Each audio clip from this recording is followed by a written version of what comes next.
Le froid est revenu et le matin quand vous récupérez votre Tesla, il se peut qu'elle soit complètement gelée. Si vous l'aviez branchée pour recharger la nuit, il y a une nouveauté dans la mise à jour 2024.44, une nouveauté dite mineure, que l'on va voir dans cette vidéo. Juste avant, je vous invite à revoir la vidéo que j'avais sortie l'année dernière sur l'hiver avec nos Tesla. Je l'ai regardée il n'y a pas très longtemps et j'ai réappris moi-même quelques trucs que j'avais dit dans cette vidéo. Dans celle-ci, il y a des astuces, notamment comment déverrouiller les portes lorsque les poignées sont gelées. Pour rappel, et vous l'avez peut-être remarqué, par temps de froid, lorsque vous montez dans le véhicule et que vous appuyez sur la pédale de frein, les vitres se remontent un tout petit peu, vous les entendez forcer. C'est justement parce que la voiture capte qu'il fait froid dehors et pour éviter que les portes restent collées, les vitres descendent un tout petit peu. Je vous remets cette vidéo à la fin de celle-ci. Alors abordons la nouveauté qu'inclut la mise à jour 2024.44. C'est un réchauffement du port de charge sous 3 conditions.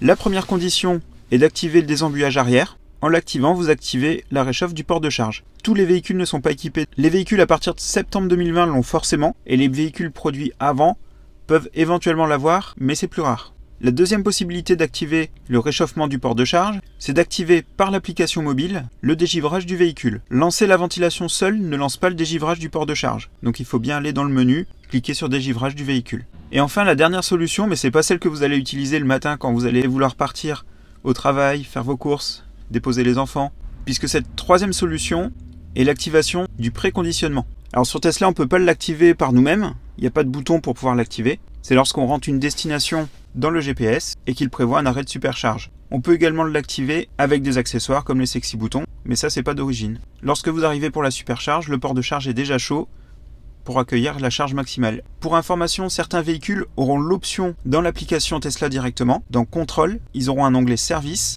et Activation chauffage du port de charge.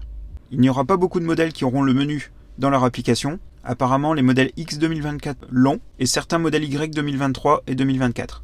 Alors j'ai reçu la mise à jour 2024.44 sur ma modèle 3 mais pas sur ma modèle Y, donc je peux pas vous dire pour ce qui me concerne. J'espère que ces petites informations vous ont plu, je vous souhaite une très belle journée et on se dit à bientôt.